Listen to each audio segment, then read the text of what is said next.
اعوذ باللہ من الشیطان الرجیم بسم اللہ الرحمن الرحیم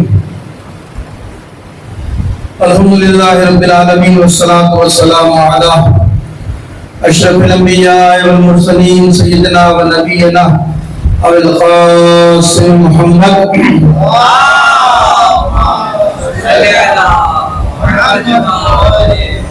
وآلہ الطیبین الطاہرین المعصومین المظلومین ولعنۃ اللہ علی اعدائہم اجمعین من اللہ قیام یوم الدین اما بعد فقد قال اللہ تعالی فی محکم کتابہ المبین وهو اصدق القائلین وقوله الحق بسم اللہ الرحمن الرحیم وعد اللہ الذین آمنوا منکم وعملوا الصالحات لا يستخلفنهم في الارض كما استخلف الذین من قبلهم ولا يمكنن دينهم الذي ارتضى لهم ولا نبدلنهم من بعد خوفهم امنا يعبدونني لا يشركون بي شيئا ومن كفر بعد ذلك فاولئك هم الفاسقون صلی اللہ علیہ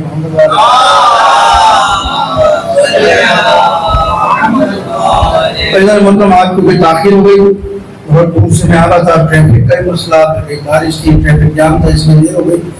کل انشاءاللہ پوری کوشش ہماری یہ ہوگی کہ 10:30 بجے ہم بیٹھ جائیں انشاءاللہ تعالیٰ۔ آپ کی عبادت قبول فرمائیے۔ صلاۃ جی محمد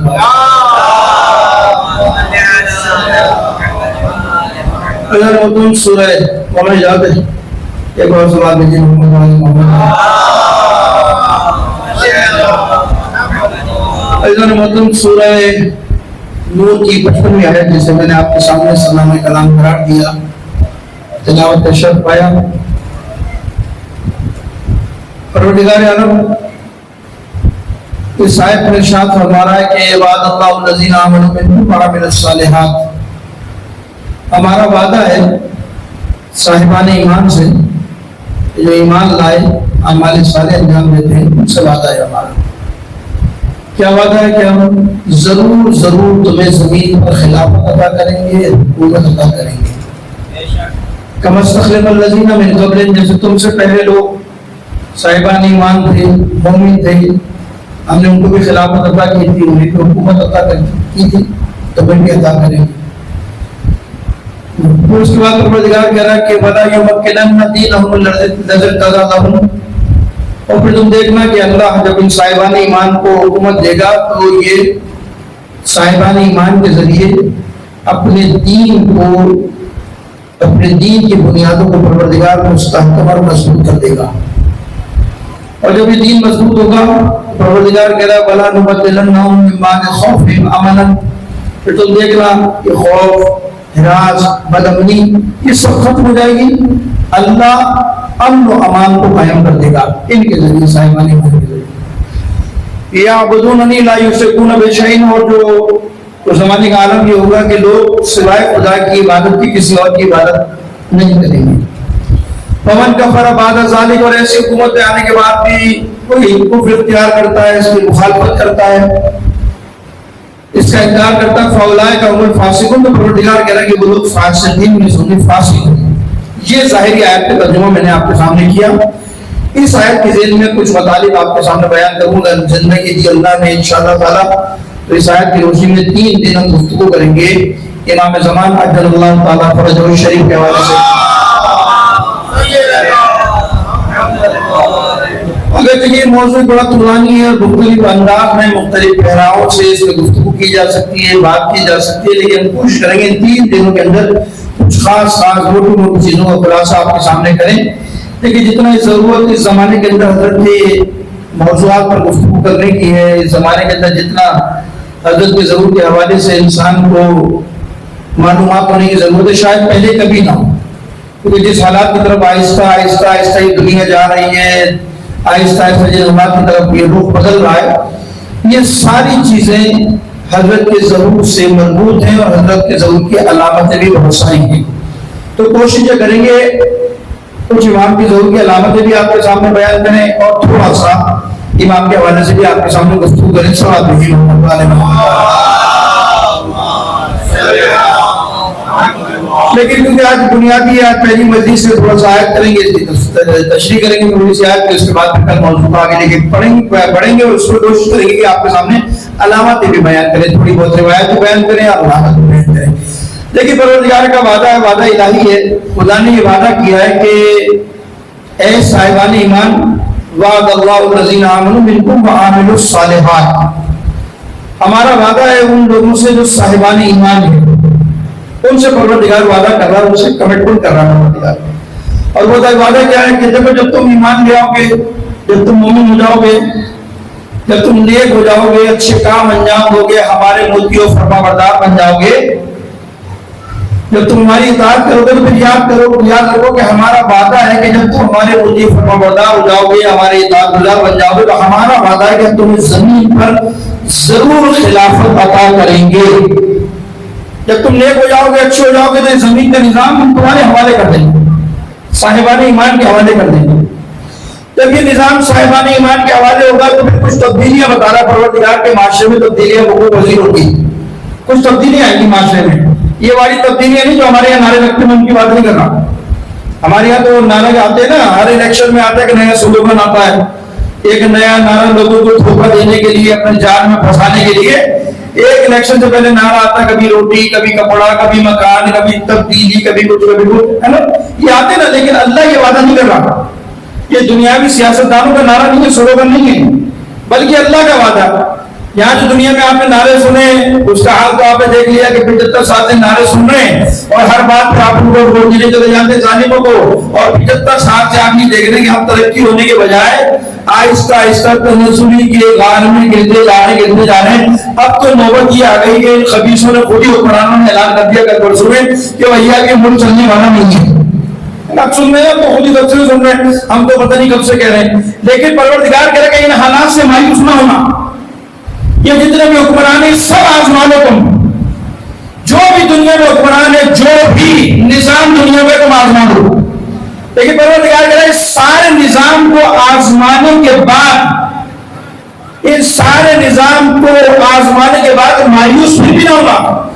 پروردگار کہہ رہا ہے یہ سارے نظام جن سے تم مایوس ہو جاؤ گے, ان سب کی مایوسی کے بعد ہم تمہیں امید دلا رہے کہ ہم تمہیں ایسا نظام دیں گے کہ جس نظام کے بعد پوری دنیا کے اندر خدا تبدیلی لا کر رسول کرے گا.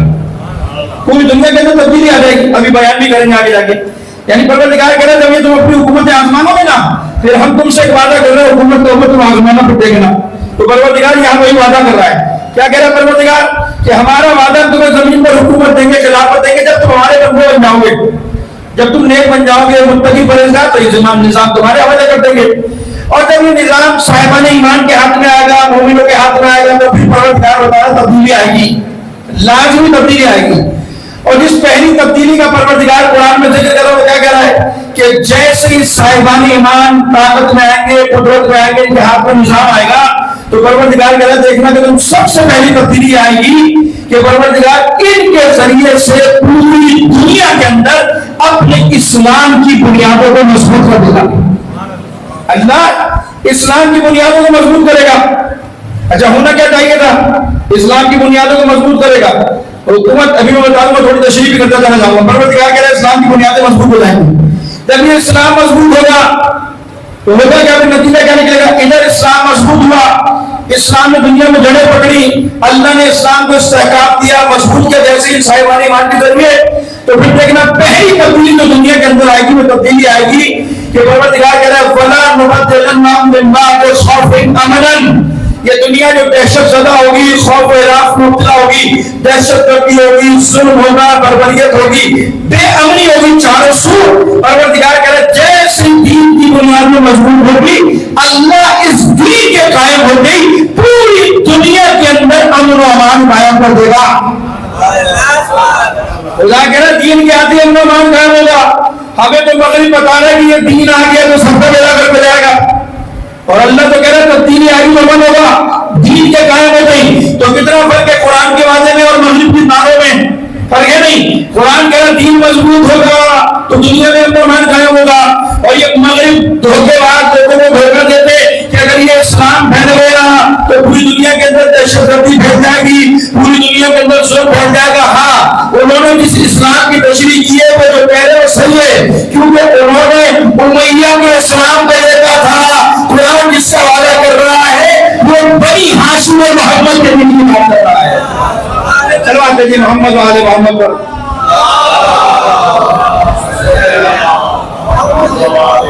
بنو امیہ نے جو حکومت قائم کی اس میں یہی فتنہ دہشت گردی ظلم سرکار نہ یہی ہو رہا دنیا میں.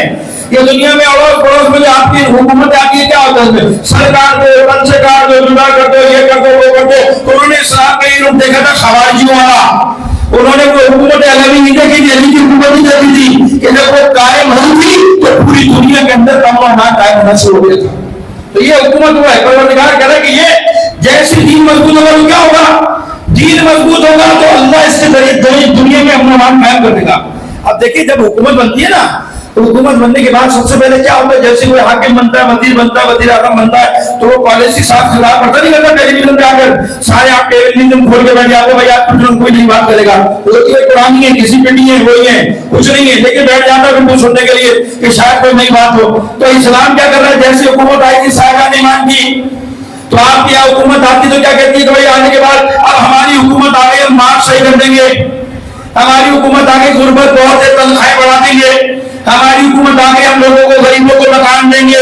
ہماری حکومت آ گئی یہ پرانی جو حالات یہ تھے کہ ہم بدل دیں گے معیشت لے کے آئیں گے باہر سے کاروبار لے کر آئیں گے بزنس لے کر آئیں گے معیشت کو ڈیولپ کریں گے اور یہ جو ہمارا انفراسٹرکچر تباہ ہو گیا روڈ ٹوٹ گیا برباد ہو گیا ان کو بنائیں گے یہ کریں گے وہ کریں گے. اس سب باتیں کرتے نہیں کرتے حکومت آنے کے بعد حکومت کے آنے کے بعد سب یہی باتیں کر رہے ہوتے ایسا ہی ہے نا. لیکن اللہ جب صاحبان ایمان کو انتظام دے گا تو وہ کیا کہہ رہا ہے نہ حکومت کی بات کر رہا ہے نہ روڈ بنانے کی بات کر رہا ہے نہ وہ معاش کی بات کر رہا ہے نہ وہ کہہ رہا ہے کہ ملک کے اندر باہر سے سرمایہ لے کر آئیں گے نہ وہ یہ بات کر رہا ہے کہ ہم غریبوں کو مکان بنا کے دیں گے نہ وہ کہہ رہا ہے کہ ہم تمہیں روٹی دیں گے نہ کپڑا دیں گے نہ مکان دیں گے کچھ بھی نہیں کہہ رہا. وہ تو کہہ رہا ہے کہ جیسے ہی اللہ کے مومن حکومت میں آئیں گے وہ دین کی بنیادوں کو قائم کریں گے. یعنی اللہ نے بتایا کہ اگر دین دنیا میں قائم ہو گیا تو یہ سارے مسائل خود بخود حل ہو جائیں گے. اللہ کہہ رہا ہے اللہ خدا کہہ رہا ہے جب یہ دین مضبوط ہو گیا نا میرا دین مضبوط ہو گیا جب قوانین میں نہ ہی دیکھنا ہو گیا اللہ کے قانون زمین پہ نافذ میں کھول گیا تو ظلم جور روٹی کپڑا یہ سب کو مل جائے گا. تو اللہ نے کوئی بات نہیں اللہ نے اس کو بیان کیا کہ دین مضبوط ہوگا اس سے مضبوط ہو گئی تمہارا معاش بھی بہتر ہو جائے گا تم ترقی کے راستے میں بھی جاؤ گے تمہاری علمی صلاحیت بھی بڑھ جائے گی اور پوری دنیا میں اللہ امن قائم کر دے گا. کیسے امن کرے گا یعبدوننی لا یشرکون بی شیء. ابھی تو مسجدوں میں جھگڑے ہوتے ہیں تیری مسجد یہ میری مسجد یہ فلاں گروہ کی مسجد وہ فلاں گروہ کی مسجد ہے یا نہیں مسلمانوں میں. اللہ کہہ رہا ہے ایسا امن قائم ہوگا کہ پوری دنیا میں سوائے خدا کی کسی اور کی عبادت نہیں کریں گے. ایسا میں کیا ہو جائے گا سب آتے جی محمد آل محمد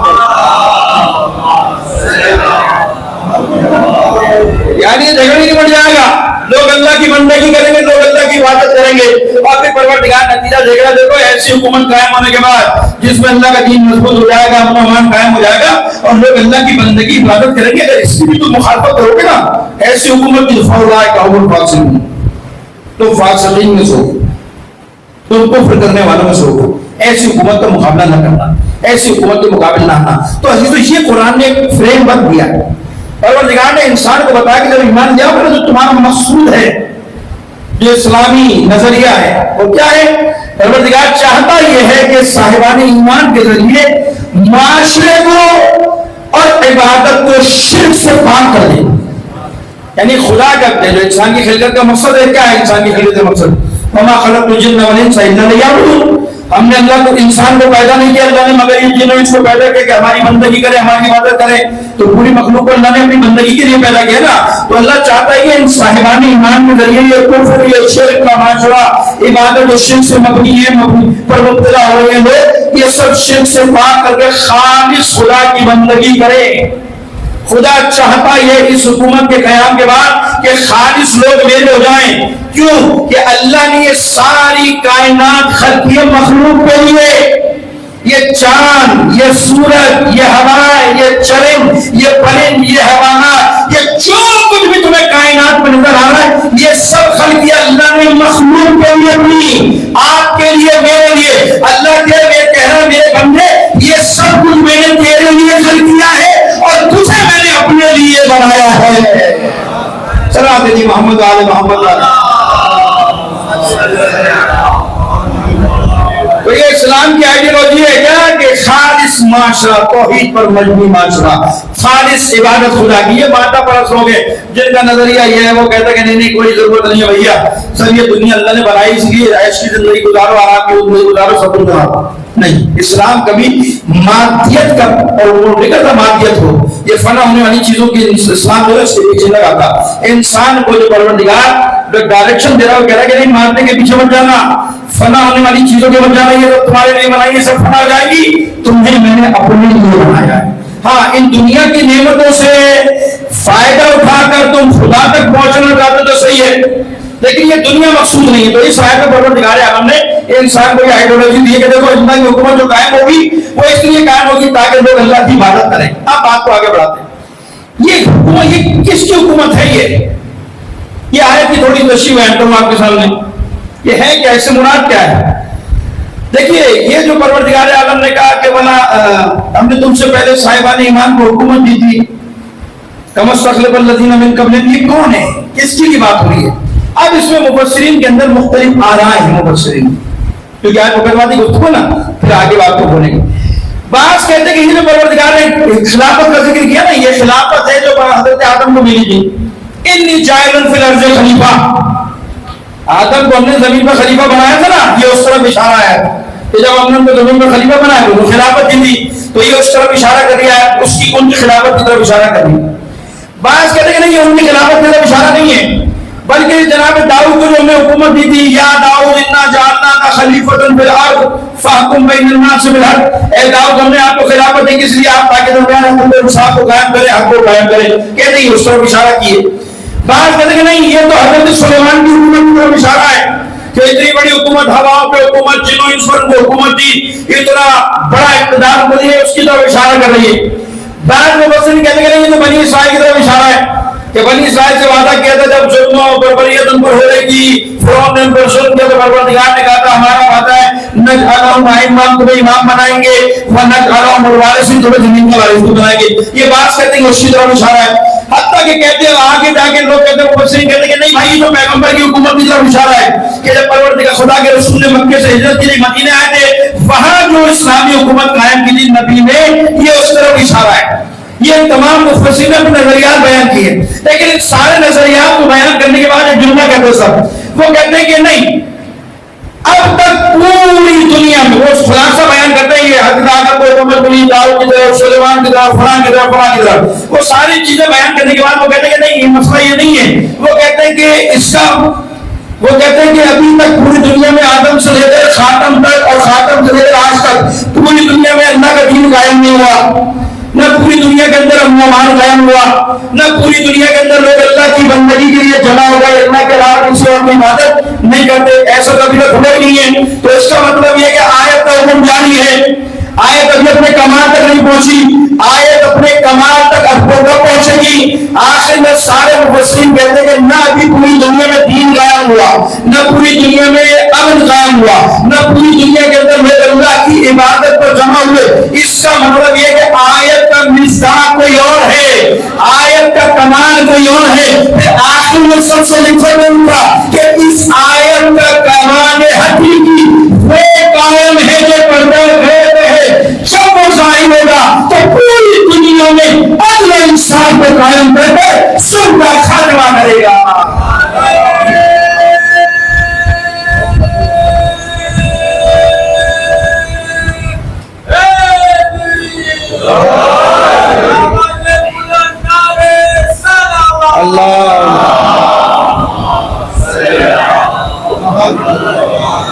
سمجھ میں آ گیا؟ یہ میں نے خلاصہ کیا تفاصیل کا آپ کے سامنے. اس سے مراد کیا ہے؟ اس سے مراد وہ کہتے ہیں کہ جو حکومت کی جس کی بات کی جا رہی ہے ساتھ میں، یہ آیت کون سی حکومت ہے؟ یہ وہ حضرت حجت کی آنے والی حکومت جو ہے، جب ہمارا قائم ظہور کرے گا تو وہ پوری دنیا میں خدا اس کے ذریعے اپنی حکومت کو قائم کرے گا. حکومت الہیہ اللہ کے دین کی بنیادوں کو کس کے ذریعے مضبوط کرے گا؟ حضرت حجت کے ذریعے، امام زمانہ کے ذریعے. وہاں اشارہ کرتی ہے. اب عزیزان محترم دیکھیں، ایک آیت تو یہ ہو گئی، ایک آیت اور پڑھتے پھر آگے بڑھیں گے. دیکھیں پروردگار عالم نے اپنے دین کے غلبے کی اس نے بھی کہا کہ ہم دین کو غالب کریں گے. ایک آیت میں قرآن اور کہہ رہا ہے هو الذی ارسل رسولہ بالہدی ودین الحق لیظہر علی دین کلہ ولو کرہ المشرکون. ہم نے نبی کو حق کے ساتھ ہدایت کے ساتھ بھیجا اور اپنے نبی کو ایسا دین دے کر بھیجا, ایسے دین کے ساتھ مبعوث کیا کہ جو تمام ادیان پر غالب آئے گا. ولو کرہ المشرکون, اگرچہ کہ مشرکین کی ناگواری کیوں نہ ہو, اللہ اپنے دین کو غالب کرے گا. اللہ کا دین غلبہ پائے گا. کتنا پائے گا بھائی غلبہ؟ کیا ہے میرے اور ذہن میں آپ کے, کتنا دین پھیل جائے گا؟ یہ اللہ جس غلبے کی بات کر رہا ہے یہ چند مملوں کے مالکوں کی بات کر رہا ہے پورا.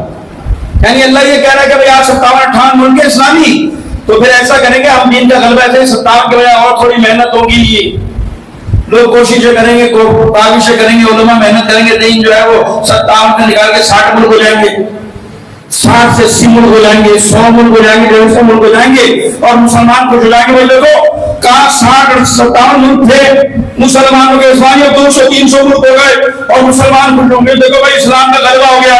اسلام کا غلبہ یہ ہے کہ چند ملکوں سے نکل کے چند ریاستوں میں اللہ کا دین پھیل جائے گا, لوگ خوش ہو جائیں گے کہ دیکھو بھائی اللہ کا دین کامل ہو گیا, اللہ کا دین مضبوط ہو گیا, اتنے ممالک مسلمان ہو گئے, اور یہ جتنے کفر والے اسٹیٹ تھی ان سب کو ہم نے مسلمان کر کے اسلام کے دائرے میں لیا. تو اس اسلام کی بات کر اللہ غلبے کی نہیں, یہ غلبہ نہیں ہے. اسلام کا غلبہ آفاقی ہے, ایسا غلبہ نہیں ہے کہ اسلام سمندر میں محتاج ہے, اس سرحد سے نکلا اس سرحد میں, اس سرحد سے نکلا اس سرحد میں لگے نہیں. اسلام کے غلبے کے بارے میں روایت کہتی ہے نا, آپ حیران میں جائیں گے. امام محمد باقر علیہ السلام فرماتے ہیں,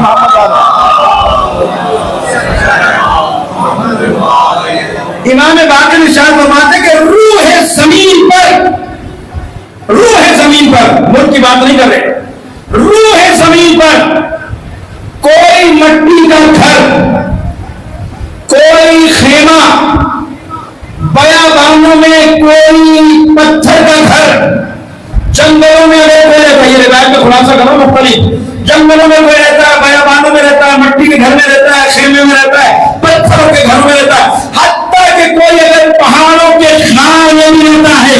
امام کہتے ہیں خدا کی قسم اللہ اپنے دین کو کہاں تک پہنچائے گا, اللہ کا دین وہاں تک پہنچے گا. یعنی روح زمین پر کوئی بشر نہیں بچے گا. اب قبول کرے نہ کرے وہ الگ بات ہے, غلط موضوع ہے, لیکن پیغام پہنچائے گا, پیغام پہنچائے گا. اللہ ہر شخص تک پہنچے گا, حجت تمام کرے گا, اور ہر آدمی کا اللہ کو یہ کہہ نہیں سکتا کہ اللہ مستقیم کا پیغام نہیں پہنچا, مستقیم کا فرمان نہیں پہنچا. نہیں, معصوم کہہ رہے کہ جب دین غالب ہوگا تو اللہ ہر ایک پر پہنچائے گا, اور یہ اس کی ذمہ داری ہے کہ ہمارے پیغام کو قبول کرے یا اس کا انکار کر دے. اب قبول کرے گا تو حضرت کے ساتھ ہوگا, انکار کرے گا تو تلوار کے نیچے آئے گا. یہ تو طے ہے, اس زمانے میں کوئی چارہ نہیں ہے. یہاں تو ابھی تو بچ جاتا نا, اپنے مولوی صاحب, اس نے مولوی صاحب نے کچھ اور کہا, چلو انہوں نے کہہ دیا اس سے پوچھ لو, اپنے مطلب کا مسئلہ یہ جاننے کے لیے کرتا نا انسان, چلو بھائی انہوں نے کہہ دیا اس کی بھی رائے لو, اس کی جہاں سے اپنے مزاج کی بات اور مسئلہ آ جاتا نا سامنے, تو آپ گھومتے تو وہاں حجت نہیں ہوگی. وہاں تو بھائی ایک ہی راستہ ہے, یہاں آ جاؤ یا مقابلے پر آ جاؤ. اللہ کہہ رہا ہے دین تو پہنچاؤں گا میں, ہر جگہ پہنچے گا. تو اسی تو یہ طے ہے, یاد رکھیے گا, کبھی شک نہ کریے گا, اللہ کا دین غالب آئے گا. اور خود پیغمبر ختمی مرتبہ حضرت محمد مصطفیٰ صلی اللہ علیہ وسلم, اب یہ تو قرآن کا وعدہ نا, پیغمبر کی بشارت بھی سن لیجیے. پیغمبر کیا کہتے ہیں, لوگوں اگر دنیا کے خاتمے کا ایک دن بھی باقی بچے, دنیا کی زندگی کا ایک دن بھی باقی بچے, زندگی کیا صبح قیامت آ جائے ہے نا, جیسے انسان کی زندگی ہوتی ہے نا, زندہ صبح موت آ گئی, مر گیا, ختم ہو گیا. دنیا کی زندگی بھی ہے, وہ کیا ہے, قیامت آئے گی, ختم ہو جائے گی دنیا, سب چیزیں فنا ہو جائیں گی, ہے نا. پیغمبر کہہ رہے ہیں اگر دنیا کے خاتمے کا, دنیا کی زندگی کا ایک دن بھی باقی بچے گا تو خدا اس دن کو اتنا طولانی کرے گا, اتنا طولانی کرے گا کہ پیغمبر کہتے ہیں کہ پہلے میری ذریت میں سے میرا بیٹا قائم آئے گا. پیغمبر کہہ رہے ہیں قیامت نہیں آئے گی, اگر قیامت آنے میں ایک دن میں رہ جائے گا نا تو پہلے کیا کرے گا, خدا اس دن کو اتنا لمبا کرے گا, اتنا کرے گا کہ پہلے میرا بیٹا قائم ظاہر ہوگا, ظہور کرے گا, قیام کرے گا, ظلم و جور کا خاتمہ کر کر اگلے انسان کو قائم کرے گا, پھر قیامت آئے گی. یہ ہے مہدی عقیدہ, مہدویت. کبھی گمان بھی نہ کریے گا, کبھی سوچے گا نہیں کہ ہم ناواری سے حکومت کا انتظار کر رہے ہیں ہاتھوں میں اور یہ حکومت برپا ہوگی. قیامت آ ہی نہیں سکتی جب تک یہ حکومت نہیں ہوگی. جب تک حضرت نہیں آئیں گے حکومت نہیں ہوگی. یاد رکھیے گا کیونکہ یہ آخری زمانے کے اندر علامت اگر آئی تو میں آپ کے سامنے اشارہ کر دوں گا, کیونکہ آخری زمانوں کے اندر سب کا امتحان ہوگا, آپ کا میرا سب کا ہوگا. اور روایت میں لکھا ہے کہ یہ خیبر اتنی طولانی ہوگی کہ خود عقیدہ امامت رکھنے والے لوگ ہی اپنے امام کا انکار کر دیں گے, کوئی امام نہیں. یہ روایت میں موجود ہے ہمارے پاس, یہ روایت میں موجود ہے. کون؟ بلکہ روایت بھی امام زین العابدین علیہ السلام فرماتے ہیں محمد علیہ محمد. چوتھے امام کی حدیث سے امام ارشاد فرماتے ہیں کہ لوگ ہمارے قائم دین میں دو نعمتیں, پہلی سے دوسری طولانی ہے, اور وہ اتنی طولانی کہ اس کے چاہنے والے جو امامت کا عقیدہ رکھتے ہیں اتنی طولانی غیبت کے بعد وہ بھی امامت کا عقیدہ چھوڑ دیں گے کہ کوئی امام وغیرہ نہیں ہے. امام کہتے ہیں بس تین قسم کے افراد جو بچیں گے اس زمانے غیبت پر ورنہ سب مبتدی ہو جائیں گے, سب مخالف ہو جائیں گے. ایک تو وہ بچے گا کہ جو ہم اہل بیت کی کمال معرفت رکھتا ہوگا, یعنی جو اہل بیت کو پہچانتا ہوگا, جو اہل بیت کی معرفت رکھتا ہوگا. اسی لیے ہمارے پاس روایت موجود ہے مما طلب یعرف امام زمان ماتا میں تدم جاہلیہ, کہ لوگوں جو اپنے وقت کے امام کی معرفت کے بغیر چلا گیا, مر گیا, کفر کی موت مرا, جہنم کی موت مرا, تو اس لیے بغیر امام کی معرفت کے بچ نہیں سکتا. امام کہہ رہے وہ بچے گا اس زمانے میں فتنے کے کہ جو اپنے امام کی معصوم کی معرفت رکھتا ہوگا, صحیح معرفت. دوسرا یہ کہ جو ہم نے کہہ دیا اس سے من اور تسلیم کر لیتا ہوگا, چون چنا نہیں کرے گا کہ میری سمجھ میں مولا کی یہ بات نہیں آتی, میری سمجھ میں مولا کا یہ فرمان نہیں آتا, تمہاری سمجھ میں آئے نہ آئے. امام کہتا ہے وہ بچے گا کہ جو ہمارے فرمان کو بغیر ہیل کے تسلیم کر لے گا, مگر یہ بہانے کے اس کو تسلیم کرے گا, وہ بچے گا. تیسرا کون ہے؟ امام کہتے ہیں کہ جو ہمیں تسلیم کرے گا, ہمارے فرمان کو مان لے گا, اور جو ہمارے آگے تسلیم ختم ہو جائے گا یہ بچے گا. اس لیے عزیزان محترم یہ فتنے کا زمانہ ہے, یہ فتنے کا دور ہے. اس میں جتنا اپنے وقت کے امام سے لگاتا ہے, روایات ہے نا, کل ہم تفصیلات میں جائیں گے, پھر آپ کے سامنے بیان کریں گے, اور یہ بھی بیان کریں گے, جو مثالیں بھی دے دیں گے کیسے کیسے زمانے کے اندر قرآن نے مثالیں دی, ہم نے حکومت قائم کی ہے, کیسے حکومت قائم ہوئی, کیسے مستضعفوں کو لا کر خدا نے زمین پر طاقتور کیا, قوت مند کیا, اس زمانے کے لوگوں کو کیسے نجات دی, آپ کو کیسے نجات دے گا, یہ بھی کل انشاءاللہ تعالیٰ بیان کریں گے. کوشش کریں گے کچھ علامتیں بھی, حتمی علامتیں جو 5-6 بتائی گئی ہیں وہ بھی آپ کے سامنے بیان کریں, اس کا تجزیہ تحریر کریں گے تاکہ ہمیں اندازہ ہو جائے کہ ہم کس دنیا میں کھڑے بھائی, کس زمانے کے اندر کھڑے. یہ چھنا لگا ہوا, چھنا خاص خام ہمیں گوڑا کو سب یہ یاد رکھیے گا. وہ الگ بات ہے کہ رہ گئے جو جانے والے وہ اپنی تیاریاں کر رہے ہیں, وہ آگے بڑھنے. یاد رکھیے گا ہمارے یہاں یہ موضوع پڑھے بھی نہیں جاتے, 10 دن نہیں پڑھے جاتے, کوئی بھی نہیں پڑھتا یہ موضوع, کیونکہ انہیں پتا کہ جب موضوع پڑھیں گے جس طرح آپ خاموشی سے بیٹھے ایسی ان کی مجلس میں بھی آپ بیٹھیں گے تو بولیں گے وہی مشورہ فیل ہو گیا ہے نا. تو ایسا نہیں ہونا چاہیے. صلوات بھیجیے محمد وعلی محمد.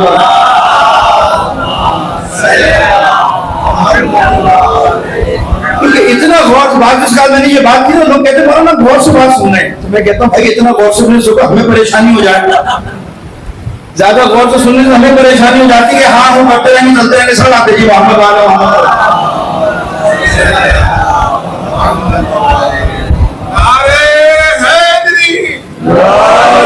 ایک بار صلی اللہ علیہ وسلم محمد والے محمد.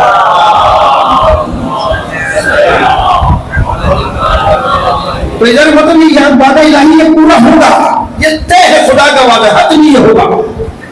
پروردگار نے کہا ہے کہ وعد اللہ الذین آمنوا وعملوا الصالحات, ہمارا وعدہ ہے. اور بتایا کہ کم استقلب الذین, تم سے پہلے بھی جن لوگوں نے اپنے وعدے کو پورا کیا, جنہوں نے اپنے کردار کی درستگی کے لیے کوشش کی, محنت کی, ہم نے انہیں بھی اقرار کیا, تمہیں بھی دیں گے. کل مثال آپ کے سامنے بیان کریں گے. تو بس آج بات یہاں ختم کر دیا, کل بات کو آگے بڑھائیں گے. ہو سکتا ہے کہ تھوڑا سا وقت بھی زیادہ لے لیں آپ کا, لیکن یاد رکھیے زمانہ خیبت ہے, فتنے کا دور ہے عزیزو. اسی فتنے زمانے کے اندر بتائی گئی یہ دعائیں, یا اللہ یا رحمان یا رحیم یا مقلب القلوب ثبت قلبی علی دینک. اسی زمانے کے لیے تو ہے یہ نہیں ہے. با ایمان گھر جائے گا, واپس آئے گا, ایمان جا چکا ہوگا. معاشرے کی صورتحال, سوسائٹی کی صورتحال ہے, کتنے ایماندار جا کے نکلے گھر سے, خود نہیں کرے گا بے ایمانی تو دوسرا کروائے گا اسے. نہیں کرے گا تو اس کی نوکری داؤ پہ لگ جائے گی. آتے ہیں نا ایسے مسائل مولانا, ہم تو نہیں جاتے حرام, ہم تو رشوت دینا چاہتے, لیکن ہمارا بڑا ہے وہ کہتا لینا پڑے گا, ہم اس کو منع کرتے, کہتے بھائی میں تھوڑی دے رہا ہوں, مجھ سے بڑا مانگ رہا ہے, اس سے بڑا مانگ رہا ہے. تو یہ سارا معاشرہ کریکٹ ہے نا, ایماندار جائے گا. اور میں نے تو بہت سارے ایماندار ایسے بھی دیکھے ہیں, ابھی کیا کہوں, میں جانتا ہوں, کو جانتا ہوں, خود جانتا ہوں, خود کہتے بھی ہیں مولانا جب کرسی پہ آگے بیٹھتا ہوں پوری نعت علی پڑھ کے بیٹھتا ہوں, نعت علی پوری پڑھتے ہیں, کام بھی پورے اتارتے ہیں. وہ تو جی تو بائیمان جائیں گے ایسے واپس آئیں گے, روایت میں جانتا ہوں, نام بھی جانتا ہوں, اچھی بات ہے تو نام لینا ایک آفیسر ہے, لیکن حالات ہے نا ایسے ہوں گے. تو یہ فتنے کا زمانہ, اس میں اپنے آپ کو بچا دیا. اس زمانے کے اندر تربیت کرنی ہے. ایسا نہ ہو کہ جب آواز دی جائے تو جانے والوں کی تعداد کم ہو جائے. یہ مجلس رضا کیوں ہے؟ اس لیے بھائی یہ مجلس رضا, اسی مجلس رضا اس لیے کہ یہاں پر آئیے, ذکر امام حسین سنیے, گریہ کیجیے, روئیے, چلے جائیے. یہ تو مجلس کا ایک پارٹ ہے کہ جب ظاہری بات ہے امام کی مظلوم کو بیان کیا جائے گا, مظلومیت کو روئیں گے بھی آپ. ہر بات ضمیر انسان حضرت کے امام کے مصائب سن کر روئے گا. یہ تو طے ہے نا, فطری چیز ہے نا, تو روئے گا انسان امام مظلوم کی مصائب سن کر, ان کی مشکلات سن کر, تو روئے گا. جو ہے اصل مقصد کیا ہے عزاداری کا؟ صرف رونا ہے, صرف جنون نکال لینا ہے, صرف مجلس پڑھ لینا, سن لینا, چلے جانا ہے؟ نہیں. اس عزاداری کا فلسفہ ہمارے لوگ سمجھے ہی نہیں ہے بھائی. یہ امام نے ایک ایسا یونیورسٹی, ایسا مدرسہ, ایسا کالج آپ کو دیا ہے کہ 14 سال سے آپ کو بار بار یہ سنا رہے ہیں کہ دیکھ لو کفر نے کیا کیا تھا, امام کے ساتھ نہیں دیا تھا, شامیوں نے کیا کیا تھا, امام کے ساتھ نہیں دیا تھا, فلاں نے امام کو ظلم کیا تھا, فلاں نے امام کے ساتھ نہیں دیا تھا, فلاں نے امام کی مخالفت کی ہے. ٹریننگ کی جاتی ہے, تربیت ذہنی طور پر, کہ اس زمانے کے اندر 60 ہجری میں اور 40 ہجری میں, اس کے بعد دیگر معصومین کے زمانے میں لوگ امام کا ساتھ دینے والے نہیں تھے کہ تم بھی ان کوفیوں کی طرح مسئلے کا شکار مت ہو جانا کہ جب علی کا بیٹا خیبر سے اندر صدائے سلاسہ بلند کرے گا تو ان مجلس میں سے امام بارگاہ سے نکل کر نصرت امام کے لیے جانا ہے. یہ مجلسیں تیار کرتی ہیں, فکری ٹریننگ, تربیت گاہ ہے یہ مجلسیں. یہ یاد پر دلاتی ہے کہ یہ ہوا تھا, صفین میں یہ ہوا تھا, فلاں جگہ میں یہ ہوا, فلاں میں یہ ہوا. آج یہ بیٹھ کر آپ لان کرو وہ فلاں پہ لان, فلاں پہ لان, فلاں پہ شامی پہ لان, کوفی پہ لان, فلاں پہ لان, کرتے نہیں کرتے. امام نے کہا یہ کردار ہے تاریخ میں. اس زمانے کے اندر بھی لوگ دنیا میں مصلحت میں, اس دنیا پرستی کے اندر مصلحت کا شکار ہو کر اپنے امام کی نصرت کو نہیں پہنچ سکے. اس لیے تمہیں بار بار یاد کرایا جاتا ہے کہ جب ہمارا قائم آئے تو دنیا کی زنجیروں میں مت نکل جانا, ساری زنجیروں کو توڑ کر نصرت امام پہ آ جانا. چلو آتے جی محمد والے محمد پر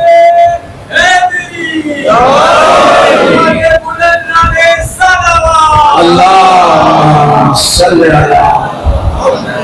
یہ مجلس وہ راستہ ہے اور یہ ائمہ نے دیا ہے. یہ کوئی ہمارے فقہاء مجتہدین نے تھوڑی کی ہے مجلس وجلس کرنے کا کوئی پروگرام بنایا. روایت ہے بھائی ہمارے پاس ہر معصوم.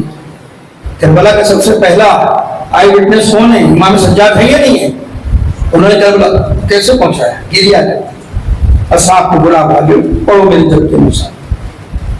جب گھر میں 4 آدمی جمع تھا, پڑھو, دیول تم پڑھو, فلاں تم پڑھو, فلاں تم پڑھو, ہے یا نہیں؟ چھٹے امام کو سہم معین کرنے, اپنے مال میں سے بیٹے کو دے رہے, بیٹا یہ سہم الگ کر لینا, وصیت ہے. کیا مینا میں جاؤ نا جب حج پہ, وہاں جا کے مینا میں میری جد کی مجلس کرنا. والا کیوں مجلس کریں مینا میں؟ کیا فلسفہ ہے اس کا؟ ہم مینا ایسی جگہ ہے کہ جہاں سے پوری دنیا سے حاجی جمع ہوتا ہے. 2-3 آتے اور ہوتے ہیں نا, وقوف ہے نا مینا کا, وقوف کرتے پوری دنیا کے جو حج پہ گئے وہ سارا ماحول جانتے ہیں وہاں کا, کہ برابر برابر میں شیعہ سنی سب کے خیمے لگے ہوتے, پوری دنیا مل کر آپ کی ملتی ہے وہاں پر, ہے نہیں؟ مینا عرفات کا میدان ہے سر. تو بھائی جہاں جب مجلس کرو گے نا تم, میرے جد کے مسائل پڑھنا مینا میں, جب مسائل پڑھو گے تو لوگ میرے جد پر گریا کریں گے, روئیں گے. جب روئیں گے تو لوگ سوال کریں گے یہ کیوں رو رہے ہیں, یہ کس پہ گریا کر رہے ہیں؟ تو بتانا کہ میرے جد کو کربلا میں 3 دن تھوکا پیاسا. یہ ہے کربلا, یہ ہے تربیت اس کے لیے آنے والی کربلا کے.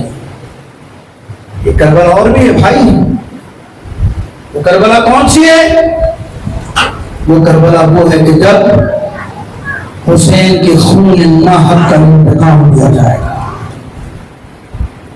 سیدہ کے ٹوٹے ہوئے پہلو کا انتقام دیا جائے گا, یا ولی کی ضربت کا انتقام دیا جائے گا. منتقم ہے نا امام, انتقام لینے والے ہیں. ہر امام کا انتقام لے, ہر معصوم مظلوم کا جس کو بے دردی سے قتل کر دیا گیا, امام زمان انتقام لے. ابھی یہ کربلا ہونی ہے, اس میں یہ دیکھنا کہ ہاں ہمارا نام ہے یا نہیں. کل بات کو آگے بڑھائیں گے. بس آج جس امام کی شہادت ہے امام رؤوف کے نام سے مشہور, یہ آپ ان کو کہتے ہیں غریب الغرباء, ہے نا امام رؤوف.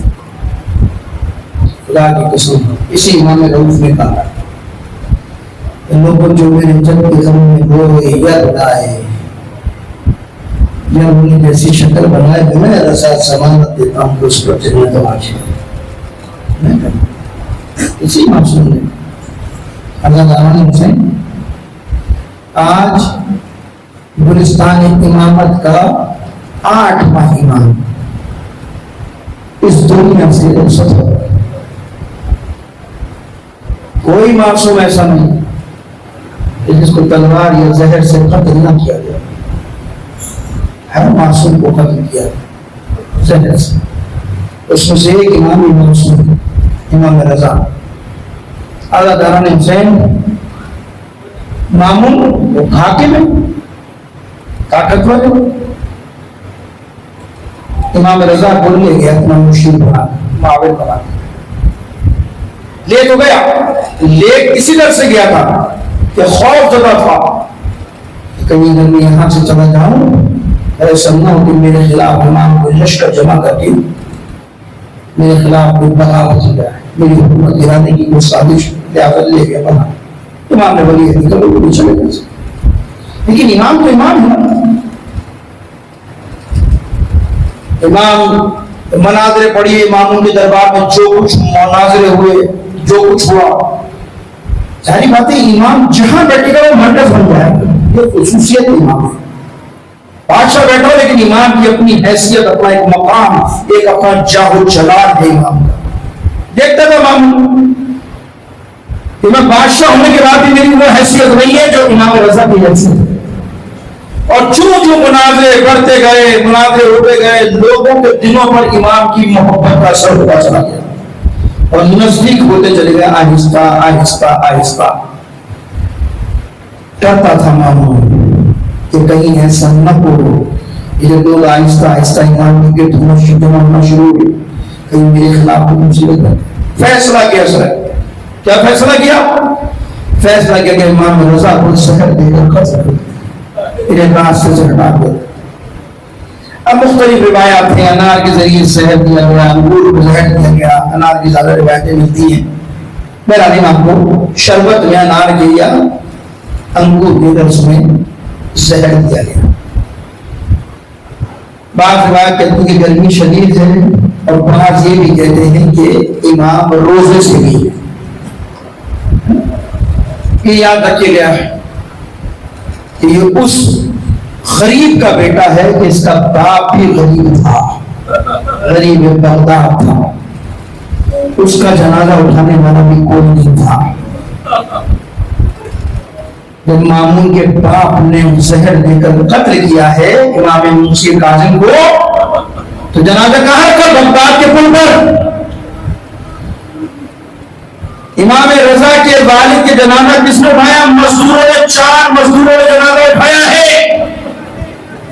لیکن میں کہتا ہوں مولا یہ پھر بھی آپ اتنے خوش نصیب ہیں.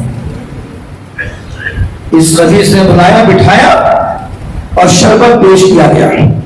امام نے پہلے منع کیا, لیکن جب زیادہ اصرار کیا تو امام نے ایک گھونٹ شربت لیا اور رکھ دیا تھا. جیسے رکھا مامون نے کہا اور پیجیے.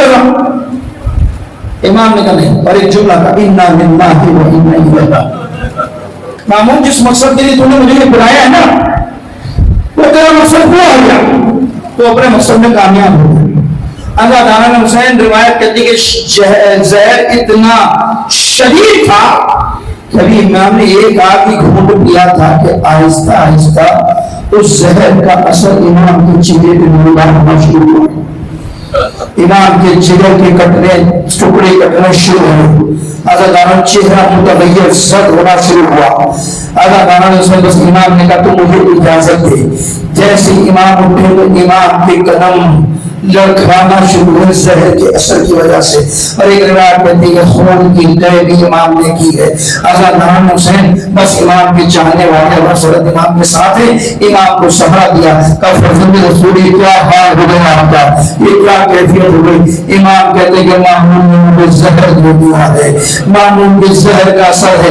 بس ازادارہ حسین امام کو یہاں سے لے کر نکلے، طبیب کو دکھایا، طبیب حیران ہو گیا، پریشان ہو گیا، گریہ شروع کیے، امام کی حالت متغیر ہونا شروع کی۔ آہستہ آہستہ اپنے اصحاب کو، کیونکہ پردیس میں نا، آہستہ آہستہ اپنے اصحاب کو کہتے ہیں کہ میں اس زہر کی وجہ سے اس دنیا سے چلا جاؤں گا، لیکن مجھے غسل کفن دینے میں جلدی نہ کرنا، میرا بیٹا محمد التقی آئے گا، مجھے غسل بھی دے گا، مجھے کفن بھی دے گا، میرے غسل کفن دے گا، میرا جنازہ پڑھائے گا، اب سرد میرے بیٹے کا انتظار کرنا۔ ازادارہ حسین یہ وصیت امام نے کی ہے۔ امام رضا اس دنیا سے رخصت ہوئے، پورے زمانے کے لوگوں کو یہ خبر ملی ہے، سب چوک پر چوک امام کے جنازے کے لیے شرکت کے لیے جمع ہونا شروع ہوئے، حتیٰ کہ مامون بھی سیاہ لباس پہن کر اپنے آپ کو سوگوار ظاہر کر کے جنازے میں شرکت کے لیے آیا ہے۔ لیکن عزیز روایت کہتی ہے کہ بھائی جہاں سے امام تقی آئے ہیں، امام تقی نے اپنے بابا کو غسل بھی دیا ہے، کفن بھی دیا ہے، امام رضا کی نماز جنازہ بھی پڑھائی ہے، پھر بڑے اعزاز سے امام رضا کا جنازہ اٹھا ہے، لوگ بھی اس میں شامل ہے، حاکم بھی اس میں شامل ہے۔ لیکن میں کہتا ہوں امام رضا کتنا خوش نصیب ہے آپ کہ آپ کے بابا کا جنازہ اٹھانے والے 4 مصروف ہے، آپ کا جنازہ اٹھانے والے تو کوئی لوگ ہیں۔ امام رضا آپ کی بہن آپ سے ملاقات کے لیے آئی ہیں، لیکن ان میں ان کا انتقال ہو گیا، کسی نے اپنے ہاتھوں میں رسیاں نہیں باندھی ہیں، کسی نے کانوں سے گوشوارے نہیں چھینے۔ اے امام تقی کتنا خوش نصیب ہوئے کہ آپ کے ہاتھ آزاد ہیں، لیکن سید سجاد کے ہاتھ میں ہتھیلیاں تھی، پاؤں میں بیڑیاں تھی، پیٹ جملہ کر رہا ہوا، آپ کے آزاد آپ نے نماز پڑھائی، غسل دیا، جنازہ پڑھایا۔ میں کہتا ہوں مولا حسین کتنا غریب ہے کہ جب 11 محرم میں یہ قافلہ گزارا گیا تو بیویوں نے اپنے آپ کو جنازے پہ گرا دیا، میرا نے اکبر کے جنازے پہ، رضا اپنے اصغر کے جنازے پہ، سلمہ نے اپنے آپ کے قاسم کے جنازے پہ گرایا، اور جناب زینب نے اپنے آپ کو حسین کے لاشے پر گرایا۔ اور جب نظر اٹھا کر دیکھیے کہ سید سجاد کے چہرے پر متغیر ہے، زینب گھبرا کے پوچھتی ہے بیٹا سجاد یہ تیرا کیا حال ہے؟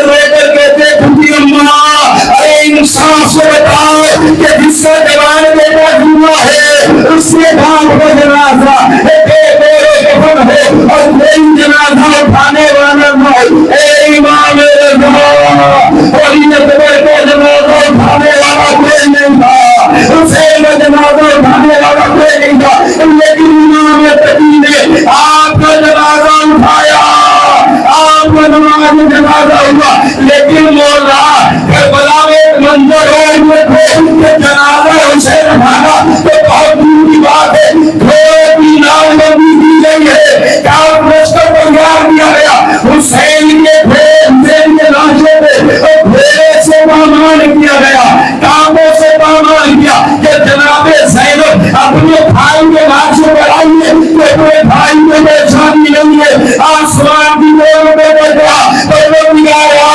کہ یہی میرا بھائی حسین ہے یا یہی میرا مار گیا حسین ہے۔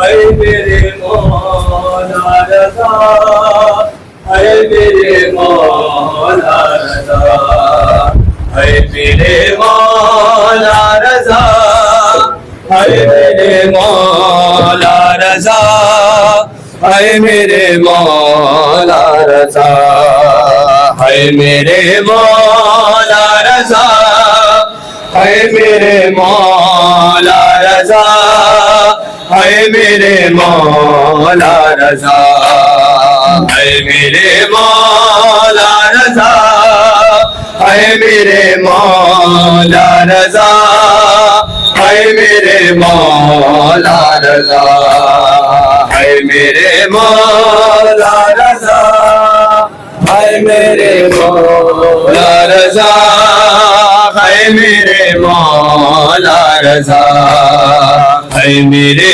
مولا رضا ہے میرے مولا رضا ہے میرے مولا رضا تو بھی شبیر کے جیسا ہے غریب غربا ہے میرے مولا رضا ہے میرے مولا رضا ہے میرے مولا رضا ہے میرے مولا رضا ہے میرے مولا رضا ہے میرے مولا رضا ہے میرے مولا رضا ہے کیسا ملعون نے تم کو یہ کھلایا ہے زرے کیسا ملعون نے تم کو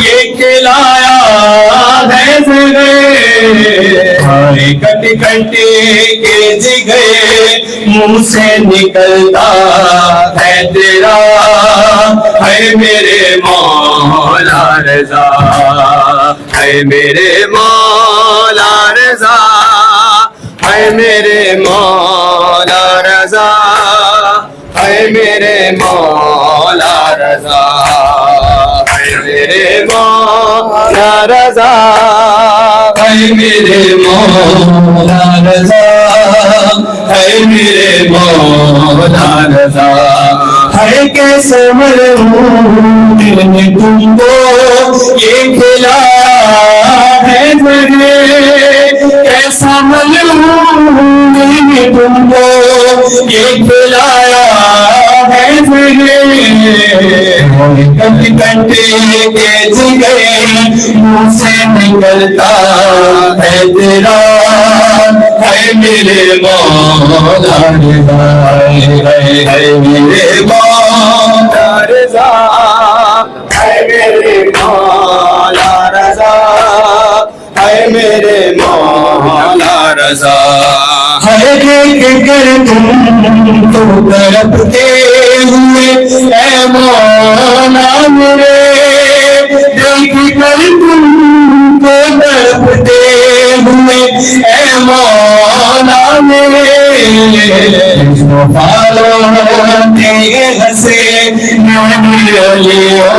ہنسے سبڑا ہے میرے مولا رضا ہے میرے مولا رضا ہے میرے مولا رضا ہے میرے مولا رضا ہے میرے مولا رضا ہے میرے مولا رضا ہے میرے مولا رضا ہے لاش شبیر پہ رونے کو بہن تھی موجود لاش شبیر پہ رونے کو بہن تھی موجود نزدیک نہیں آپ کو رونے والا ہے میرے مولا رضا ہے میرے مولا رضا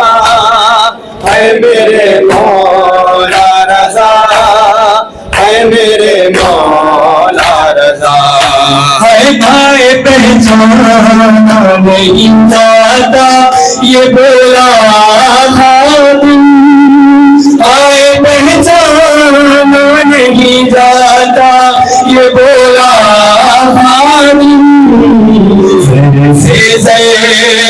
ہوا ایسا تمہارا چہرہ ہے میرے مولا رضا ہے میرے مولا رضا ہے میرے مولا رضا ہے میرے مولا رضا مومنوں دیگر سے شاہ کے ہمارے کرم مومنوں دیگر سے شاہ کے ہمارے کرم ہمت شاہ شہیدہ پہ جوڑا میرا ہے میرے مولا رضا ہے میرے مولا رضا ہے میرے مولا رضا ہے میرے مولا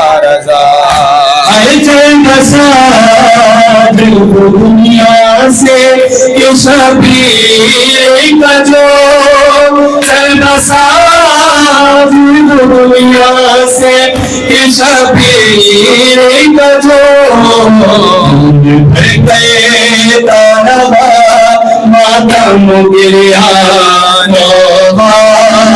ہے میرے مولا رضا ہے میرے مولا رضا ہے میرے مولا رضا ہے میرے مولا رضا ہے بات تسبیح خدا لب پہ رضا کے اضافے بات تسبیح خدا لب پہ رضا کے اضافے بس وہاں پہ بھوبلا کر بھوبلا کر بھوبلا ہے میرے مولا رضا ہے میرے مولا رضا ہے میرے مولا رضا ہے میرے مولا رضا ہے تو بھی شبیر کے جیسا ہے غریب تو روا ہے میرے مولا رضا ہے میرے مولا رضا ہے میرے مولا رضا ہے میرے مولا رضا ہے میرے مولا رضا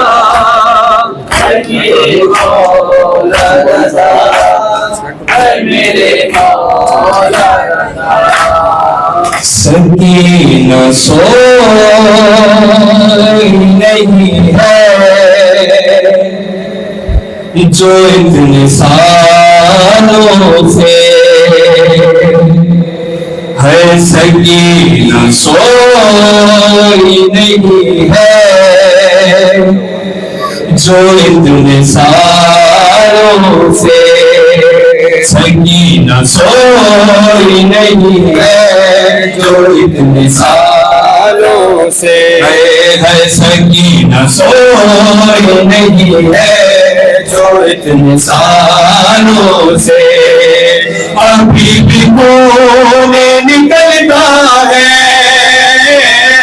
ابھی بھی خون نکلتا ہے اس کے گالوں سے سکینہ سوئی نہیں ہے جو اتنے سالوں سے سکینہ سوئی نہیں ہے جو اتنے سالوں سے ہے وہ بول بھی نہیں سکتی ہے درد کے مارے وہ بول بھی نہیں سکتی ہے درد کے مارے لیکن جب بھی پکڑتا ہے اس کو بالوں سے سکینہ سوئی نہیں ہے سالوں سے سکینہ سوئی نہیں ہے جو اتنے سالوں سے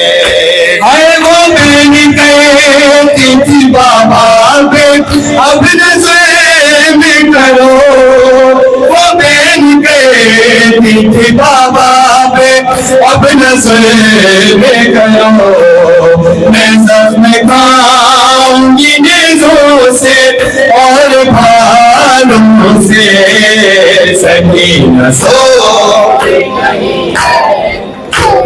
سالوں سے ہے سکینہ سوئی نہیں اتنے سالوں سے ہے سکینہ چین نہیں سکتی ہے صحن زندہ میں سکینہ چین نہیں سکتی ہے صحن زندہ میں یہ پھول رستا ہے ہر لمحہ اس کے چھالوں سے سکینہ سوئی نہیں ہے جو اتنے سالوں سے ہے سکینہ سوئی نہیں ہے جو اتنے سالوں سے ہے سکینہ سوئی نہیں ہے جو اتنے سالوں سے ہے جو ہو سکے تو نبی زادی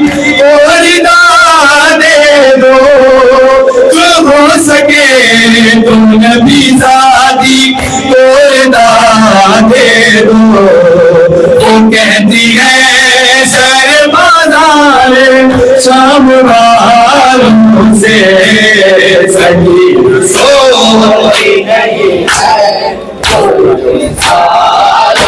ہے قضا تو بعد میں عابد کو آئی تھی ایسے قضا تو بعد میں عابد کو آئی تھی ایسے وہ مر گیا تھا سکینہ تیرے سوالوں سے سکینہ سوئی نہیں ہے جو اتنے سالوں سے ہے ابھی بھی خون نکلتا ہے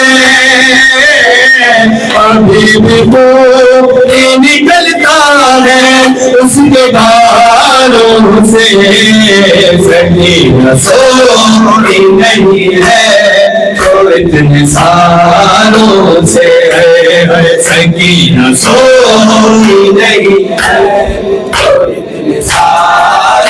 برای تجلیل ظهور امام زمان بلندترین صلوات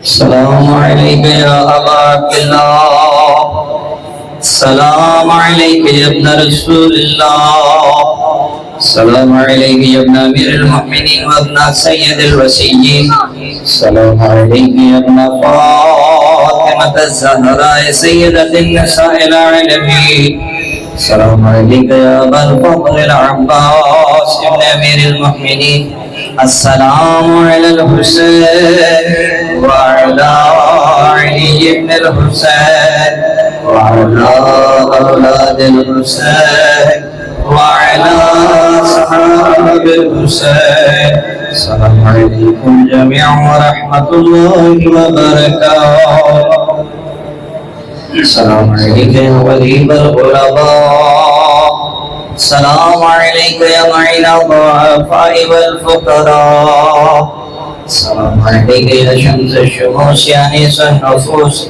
ايها المدفون بأرض الدوس يا سلطان العلم والعدم يا علي بن المسرطا الراضي بالقدر والقضاء ورحمة الله وبركاته السلام عليك يا مولانا يا صاحب العسر والزمان الأمان الأمان الأمان من فتنة الزمان السلام عليك يا شريك القرآن السلام عليك يا إمام الإنس والجان عجل الله تعالى فرجك وسهل الله تعالى مخرجك وسلم لك ورحمة الله وبركاته بسم الله الرحمن الرحيم اللهم كل وليك الحجة ابن الحسن صلواتك عليه وعلى آله في هذه الساعة وفي كل ساعة وليا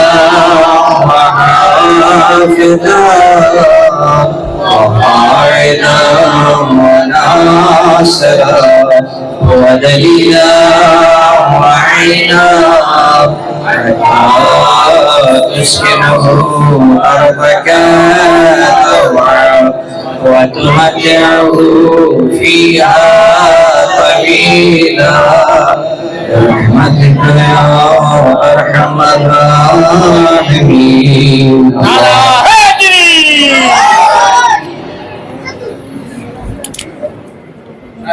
Tabarruk le le bhai.